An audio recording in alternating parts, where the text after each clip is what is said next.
Bom, tem uma tabelinha na apostila de vocês, não tem? Agora,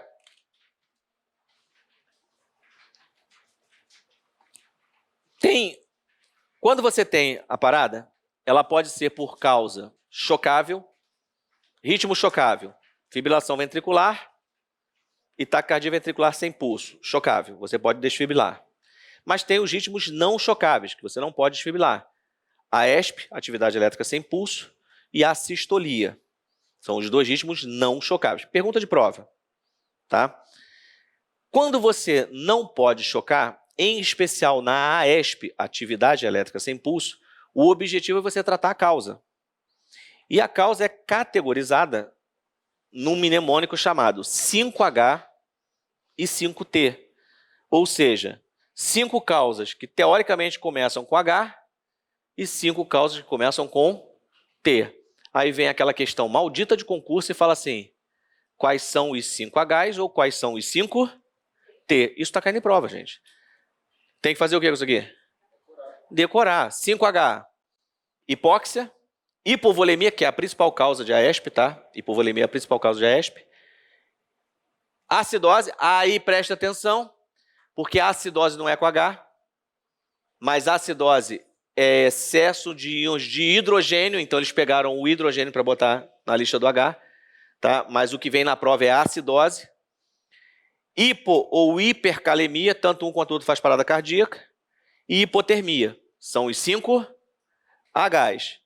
E os 5 Ts, trombose coronária, que gera infarto, trombose pulmonar, tamponamento cardíaco, tensão do tórax, que é o pneumotórax, e toxinas de bactérias, que na verdade ali são tóxicos, medicamentos tóxicos que podem gerar a parada cardíaca, em especial toxina de bactéria.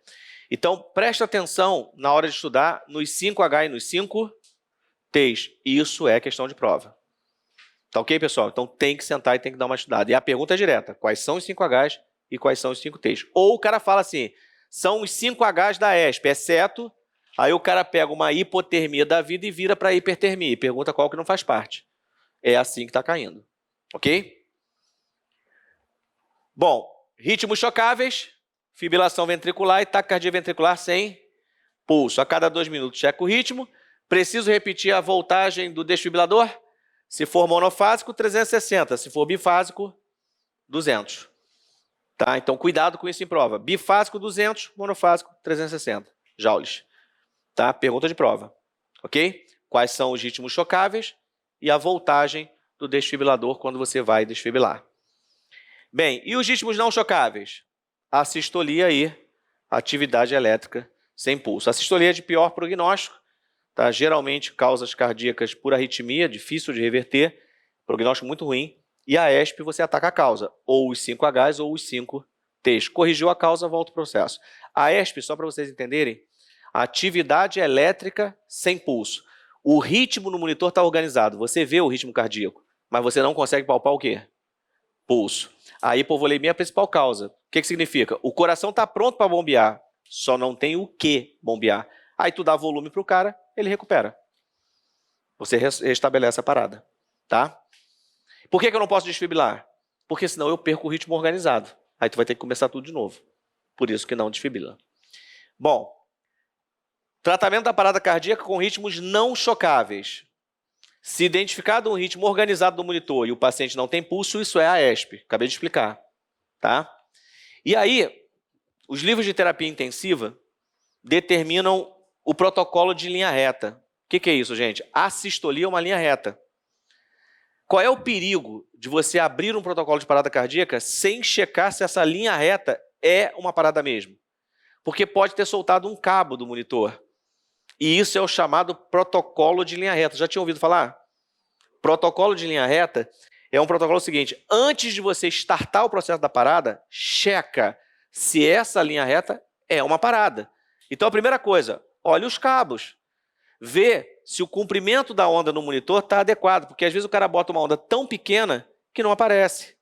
Então, ele fala aqui, ó, checar cabos do monitor e desfibrilador, aumentar a amplitude da onda para você ver se não tem uma onda aqui dentro e alterar as derivações no traçado eletrocardiográfico para você checar se realmente o coração como um todo está parado.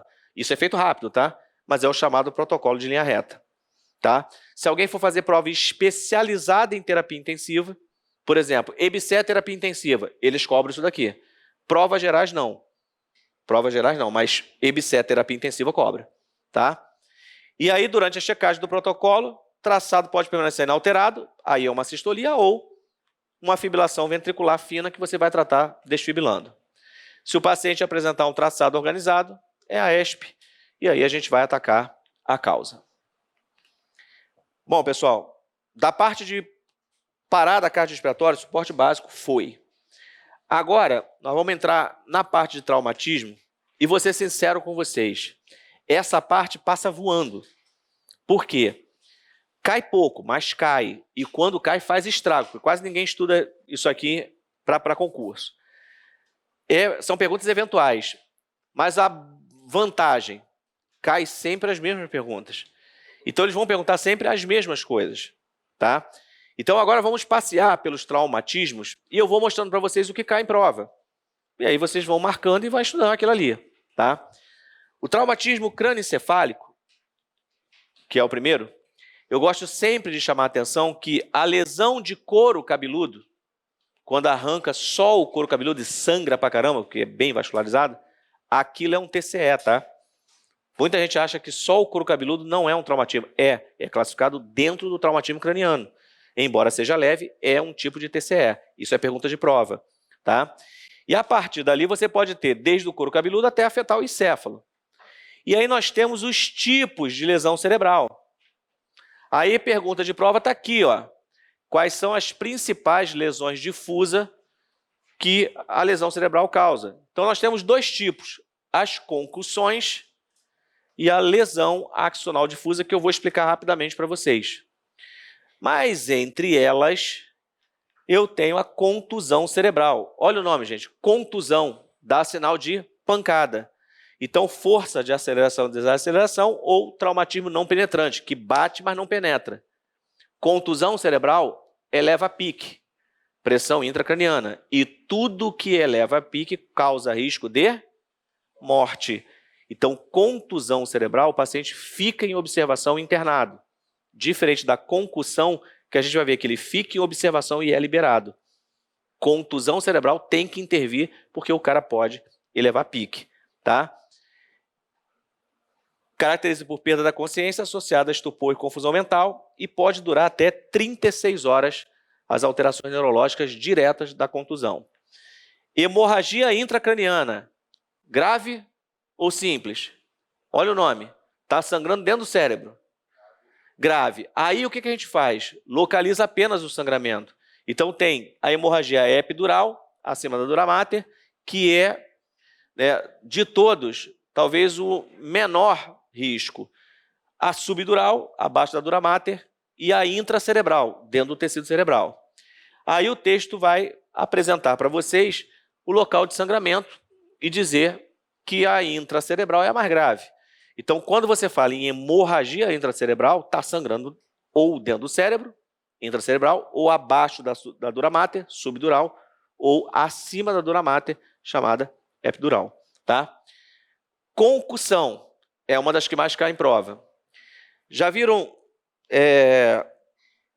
aquele caso em que duas pessoas batem a cabeça? Jogador de futebol vive acontecendo. Bate a cabeça. Atualmente, o protocolo da FIFA determina o seguinte: concussão, bateu a cabeça, é suspeita de concussão, o jogador tem que sair. Antigamente eles saíam e voltavam. Agora é obrigatório sair e ser substituído. Por quê? A concussão é uma perda temporária de função neurológica. Muitas vezes a pessoa que tem concussão, ela bate a cabeça, ela não chega a perder a consciência, embora possa perder, tá? Ela não perde a consciência, mas ela tem algum tipo de alteração neurológica presente. Mas você não tem um dano aparente. Criança que bate a cabeça, posso deixar dormir? Por quê? Aquilo é uma concussão, pode ser uma contusão cerebral também, tá, gente? Por isso a gente tem que observar. E, normalmente, o tempo de observação, tá, vai ser dependente da força. Quanto mais forte bater a cabeça, mais tempo eu vou ter que observar. Só para vocês terem uma ideia, a concussão no idoso pode levar 14 dias para ele alterar a parte neurológica. Criança é mais rápido. Mas idoso, tu tem que esperar 14 dias para chegar assim, não deu nada. Tá? Então, a concussão é bem menos problemática que a contusão cerebral, porque não altera a pique, mas ela faz a alteração do nível de consciência. Como é que é o protocolo normal das instituições? Casos de concussão ficam em observação até 24 horas no hospital, na emergência. Alguns hospitais, 12 horas, dependendo da intensidade do trauma. 12 horas depois, não tem mais nada, está tudo bem? Faz os testes neurológicos e manda embora. E aí vai acompanhar ambulatorialmente ou com a orientação de que, se aparecer alguma alteração, procura de novo o serviço. Concussão é muito comum e aparece muito em prova. O que eles fazem em prova? Eles perguntam se a concussão altera a pique. Altera, gente? Não, é um traumatismo leve. Tá? Não tem dano estrutural, mas pode trazer problema. Tá? Tem concussão que traz problema, o cara precisa internar. Quando ali é no limite entre a concussão e a contusão cerebral, aí tu interna o cara. Faz tomografia. A pergunta é, quando chega no hospital, faz tomografia? Faz tomografia para a gente entender se teve ou não sangramento. Porque uma contusão pode gerar sangramento. Tá? É exatamente isso. Aí faz os testes neurológicos. Às vezes o cara chega, bati a cabeça, fiquei desmaiado, mas acordei e não queria nem vir. Vai ficar 12 horas de observação. 12 horas, tá falando, vai embora. Vai para casa. Aí o diagnóstico, concussão cerebral. Deu para entender a concussão? Ok? Já ouviram falar na síndrome da criança chacoalhada? Pega a criancinha e faz isso aqui. E aí a cabeça da criança faz isso aqui e o cérebro lá dentro faz isso aqui. Ele realmente chacoalha, gente. E aí faz o que a gente chama de cisalhamento e rotação. O cérebro cisalha no osso, atrita no osso e bate em várias partes. E aí faz múltiplas lesões. Isso é a chamada lesão axonal difusa. Acontece muito em capotamento de carro.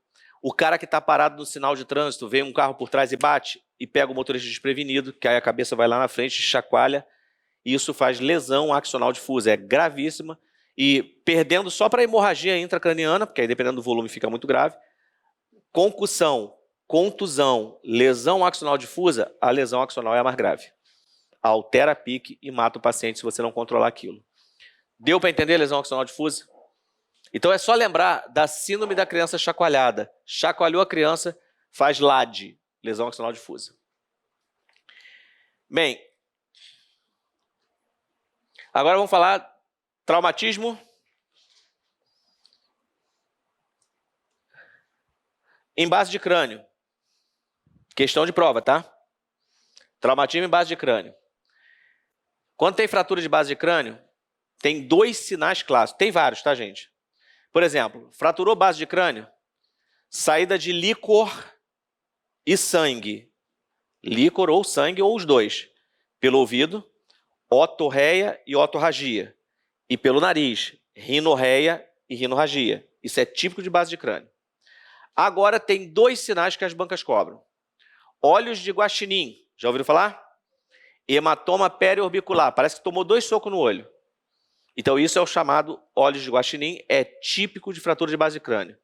E sinal da batalha, sinal de battle, tá? Tá aqui, ó. Olhos de guaxinim e olhos de guaxinim. Agora eu vou para cá rapidinho. E sinal de battle, sinal da batalha. E esse sinal, ele mostra o quê? O paciente passa a ter uma equimose atrás do ouvido. Ele é tardio, tá, gente? 6 a 8 horas depois do trauma ele aparece. Então é uma equimose no processo mastóide, exatamente atrás da orelha. E isso fecha o diagnóstico de fratura de base de crânio. Olho de guaxinim, sinal da batalha. Foi?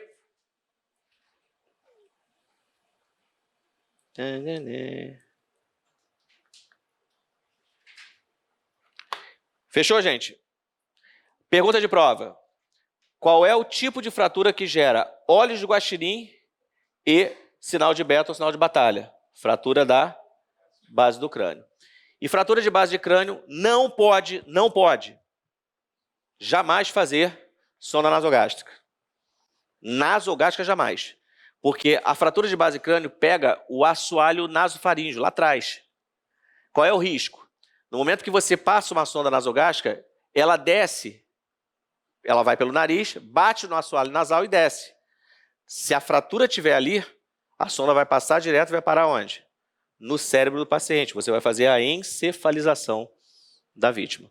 E isso gera perda de massa cefálica. Tu mata o paciente. Então, paciente com suspeita de fratura de base de crânio, você faz sonda orogástrica, jamais nasogástrica. Pergunta de prova. Tudo bem, pessoal? Ok? Bem, parte de traumatismo craniano já foi. Raque medular, quando tem lesão de coluna, a gente tem, ponto importante, tá? Paraplegia e tetraplegia. Qual é a diferença, gente? Tetraplegia e paraplegia. Paraplégico perdeu o movimento da onde? Da cintura para baixo. E o tetraplégico, do pescoço para baixo ou de todo o corpo. Tudo bem? Isso aí é básico, tá? Um detalhe importante, como é que a gente suspeita de traumatismo raquimedular no pré-hospitalar? Alguém sabe? Em especial homem. Mulher não, homem. Quando a vítima sofreu um acidente de moto, por exemplo, está toda lá quebrada, o socorrista chega, olha e vê o priapismo, que é a ereção peniana involuntária. O priapismo é indicador de traumatismo raquimedular. Então, por que eu estou chamando a atenção disso? Porque na prova vem escrito, né? O paciente sofreu um acidente de moto, sei que lá, o socorrista avaliou e verificou o priapismo. Falou priapismo, ele bota a suspeita de gerar D, falou priapismo, traumatismo raquimedular. Ok? E aí tem uma tabelinha na apostila de vocês, vê se não tem. No final da página 17. Não tem? Nós temos as síndromes medulares. Agora, confiem. Isso aqui é mais fácil gravar do que entender. Então, a banca, na verdade, gente, é duro falar isso, mas eu preciso falar, tá? A banca não quer saber se vocês entenderam isso aqui ou um monte. Ela só quer que você marque a resposta certa. E nesse tipo de pergunta, que cai pouco, mas quando cai é a visão do inferno, porque isso aí é uma tabela lá do Brunner, guardada mais que cai em prova, o cara pergunta assim, o paciente que teve lesão, paralisia ou paresia ipsilateral, com perda ipsilateral, sei o quê, teve a síndrome D, e aí quem nunca ouviu falar em ipsilateral fica assim, que diabo é isso? Então, a partir de agora, é um exercício de decoreba. Traumatismo raquimedular pode apresentar 3 grandes síndromes. A primeira, a síndrome de Brown-Séquard. E o nome que aparece na prova é esse aqui, tá? Para assustar mais ainda, Brown-Séquard. E Brown-Séquard é um nome de síndrome que cai muito bem com ipsilateral. E só tem nessa síndrome. Se falar que teve paralisia ipsilateral, qual é o nome da síndrome? Brown-Séquard. Então, na hora de estudar, vou falar de novo, tá? Se quiser entender, beleza. Mas vai ter que ir para os livros de fisiologia. Porque os livros de enfermagem são muito superficiais nessa área. A gente está falando de neuroanatomia. Para você entender as perdas que o cara tem quando tem uma secção transversa da medula. Não vale a pena para concurso, gente. Vale a pena saber o seguinte. Qual é a pergunta que o cara vai te fazer? Ele quer que você marque Brown-Séquard. Aí ele te disse que o cara teve uma perda ipsilateral. Se falar ipsilateral, qual é a única síndrome que o cara pode ter tido tendo um traumatismo raquimedular? Brown-Séquard, grava isso. Porque se for, olha aqui, ó, a medula central, não aparece mais o termo ipsilateral. A síndrome da medula central, o paciente tem perdas quando você compara o membro superior com os membros inferiores. Ele perde mais em um dos membros. Então, a síndrome que vai comparar membro superior com membro inferior é a síndrome da medula central. E posso, assim, garantir para vocês, se gravar isso, não errar isso em prova jamais, porque as perguntas são sempre as mesmas, tá? E a partir daí, a última medula, síndrome da medula anterior, qual é a palavra-chave? Os sintomas só aparecem abaixo do nível da lesão. Então, repara, ipsilateral, Brown-Séquard. Comparei membro superior com membro inferior, medula central. E medula anterior, abaixo do nível da lesão, acabou. Botou a questão no bolso e se cair, tu não erra. Foi TRM, traumatismo raquimedular? É isso que precisa saber, ok? E agora, só para deixar registrado, o TRM é grave nas complicações. O paciente pode ter choque espinhal, mas em especial o choque neurogênico, que na aula de choque a gente aborda. Então, normalmente, quando as bancas perguntam sobre complicação de TRM, cobra pelo assunto choque e não por esse assunto aqui, tá?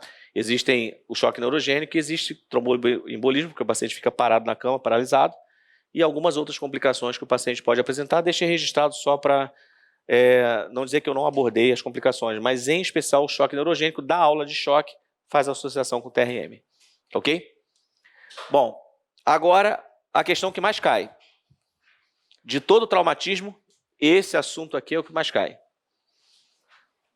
Para a gente praticamente finalizar a aula, porque a gente vai falar de pneumotórax e vai falar de tórax instável, tá? Que é só a definição. Presta atenção. Pneumotórax, o que tem dentro do tórax? Pneumotórax é ar. Se fosse sangue? Hemotórax. Às vezes eles vêm junto. Pelo trauma, ar e sangue. Legal. E se o termo for empiema, o que tem lá na pleura? Pus. Perfeito. E se for quilotórax? Linfa. Perfeito. Isso aqui não é traumatismo torácico pneumotórax. Isso aqui é semiologia e termos técnicos. Cuidado com isso em prova, tá? Hidrotórax. Ela perguntou, água tem? Hidrotórax. Mas hidrotórax dificilmente aparece em prova, mas tem hidrotórax, tá? Aí não é água, tá? Só para a gente corrigir, porque embora seja hidro, seja água, a gente fala de plasma. É quando tem processo inflamatório que o plasma extravasa. Como tem a coisa da água, ganha o termo hidro, e líquido de uma forma geral, tá? Então, hidrotórax seria o termo para quando tem líquidos de uma forma geral, aproveitando a oportunidade. Mas, pneuma é ar, hemotórax sangue, empiema é pus, empiema pleural, e quilotórax é linfa, quando a linfa extravasa, tá ok? Bom, questão de prova pneumotórax. Tem 3 tipos, gente. Simples, traumático e hipertensivo. Para a prova, vocês precisam saber o traumático e hipertensivo. Porque o simples é uma formação de uma bolha de ar na pleura que aparece do nada, rompe, faz um quadro clínico leve e muitas vezes recupera espontaneamente. Então isso é o pneumotórax simples. Não cai em prova, porque é simples. Eles querem a complicação. Os 2 mais complicados são o traumático e o hipertensivo. E basicamente qual é o objetivo disso aqui na hora de estudar? A diferença entre o traumático e o hipertensivo. É isso que tem que saber. Então, vamos lá. Pneumotórax, presença de ar. E eu vou usar essa figura para já explicar a diferença dos 2. Então, presta atenção. Uma lesão no tórax, o tórax internamente é pressão negativa. E isso faz com que, no momento que você inspire, o pulmão consiga expandir. Aí depois ele vai, através da musculatura, colocar o ar para fora e a pressão volta a ser negativa. Então, dentro da cavidade torácica, a pressão é negativa em relação à pressão atmosférica. No momento que você faz uma lesão do gradil costal torácico, vai entrar ar. E o que era negativo virou pressão positiva. Então, no momento que você tem a abertura, e aí eu vou fazer aqui do lado direito para ajudar vocês a entender melhor, no momento que você tem um buraco ali, por arma de fogo, um ferimento penetrante qualquer, você vai ter o ar externo entrando. E no momento que ele entrar, gente, a pressão positiva vem empurrando tudo para o lado oposto. O pulmão do lado direito colaba, porque ele não consegue mais expandir, tá? Empurra os grandes vasos para o outro lado, comprime o coração e o outro pulmão para o outro lado, e a traqueia desvia. porque ela é empurrada também. Olha o desenho ali, mostrando o leve desvio de traqueia. Deu para entender o que o pneumotórax causa? Agora, qual é a diferença entre o traumático e o hipertensivo? É o tamanho do buraco. Se o buraco permitir que o ar entre e saia, o que vai acontecer? No momento em que o paciente expirar, o ar vai entrar, porque diminuiu a pressão pulmonar. Aí o ar entra e empurra tudo para o outro lado. Aí o cara desvia a traqueia, comprime grandes vasos, comprime o coração, mas ele consegue inspirar com dificuldade, mas consegue. E nesse momento que ele consegue inspirar, o pulmão vai inflando e vai empurrando o ar para quê? Para fora. Então o ar vai entrar e sair, ele fica se movimentando, entrando e saindo, e as estruturas se movimentando para um lado e para o outro, para um lado e para o outro. Isso é o pneumotórax traumático. E aí faz um movimento de pêndulo, vai para um lado e volta, vai para um lado e volta. Deu para entender? O ar entra, empurra tudo para o outro lado. Aí quando o cara inspira com dificuldade, o pulmão consegue inflar e empurrar para fora. Aí as estruturas voltam para o lugar. Só que no momento seguinte o cara está expirando, o ar entra de novo e empurra, e aí fica o troço. No paciente, só para quem nunca viu, você vê a traqueia do paciente indo, é que eu não consigo fazer, tá, gente? Indo, graças a Deus, né? Porque se eu fizesse, ia sair todo mundo correndo, né? Olha aqui, ó, a traqueia vai para o lado e volta. Você vê ela se movimentando para um lado e voltando. O lado sempre contralateral da lesão. Deu para entender? Agora, o pneumotórax hipertensivo, o buraco é pequeno. O ar entra e não consegue sair. Então ele só vai fazer uma válvula unidirecional, só vai entrando. Então ele empurra tudo e fica. O desvio é permanente. Você não tem um movimento de pêndulo. É muito mais grave porque vai cada vez mais comprimindo. O pneumotórax hipertensivo é muito mais grave que o pneumotórax traumático. Os dois matam, tá, gente? Mas o hipertensivo é muito mais grave porque o ar entra e não tem para onde sair. Deu para entender isso? Ok? A causa são as lesões que podem perfurar a parede torácica. O problema é o tamanho da lesão. Quanto maior a lesão, maior a possibilidade do ar conseguir entrar e sair. Agora, lesões pequenas, o ar pode criar o mecanismo. O asmático que está tossindo desesperadamente pode fazer o pneumotórax simples. Traumático e hipertensivo não. Traumático e hipertensivo é por lesão mesmo, contusão penetrante. Aí o tratamento, geralmente, dreno de tórax, você drena para tirar o ar, tirar a compressão, tá? Mas tem uma diferença que eu também vou explicar, que é o tratamento emergencial, tá? Então, deu para entender o traumático? Então, o texto de vocês vai falar isso, ó. Pneumotórax traumático, a parede torácica é grande o suficiente para o ar entrar e sair, e aí você tem a movimentação das estruturas de acordo com a entrada e saída do ar, tá? Já o hipertensivo, o ar só entra e não consegue o quê? Sair. E a partir daí, a cada respiração, vai aumentando a pressão e vai comprimindo. Nesse caso aqui, o cara pode ter compressão total da cava, veia cava, e isso gera problemas seríssimos no restante do organismo, por isso que é muito grave, ok? E aqui está o curativo de 3 pontas, que é muito indicado para o pneumotórax traumático. Exatamente aquele que o ar entra e sai. Por que ele é indicado? Curativo de 3 pontas. Qual é o problema? O ar está entrando. Então você veda com uma gaze e prende em 3 pontas. Por que em 3 pontas, gente? Aí eu estou criando uma válvula. No momento que eu botar essa gaze vaselinada, não é qualquer gaze, tá? Pode ser inclusive plástico, tá? Você pode botar um plástico e fechar. Nesse momento, você prendeu 3 pontas e deixou uma aberta. Quando o paciente expirar, o ar não vai conseguir entrar porque tem uma vedação ali. Mas quando ele inspirar, o ar vai conseguir sair por aquela ponta que tu deixou solta. Então ele vai abrir, o ar sai e logo depois fecha de novo e não deixa mais entrar ar. Esse é o tratamento de emergência. Você faz no pré-hospitalar até o cara chegar na emergência e passar o dreno de tórax. Curativo de 3 pontas. Pergunta de prova. Na emergência do pneumotórax traumático, qual é a conduta a ser adotada pelo socorrista? Curativo de 3 pontas. Deu para entender? O tratamento definitivo é dreno de tórax. Foi, pessoal? Tudo bem? E aí, para terminar nossa aula, tórax instável. que lá atrás eu já me sinalizei o que era. Fale-me.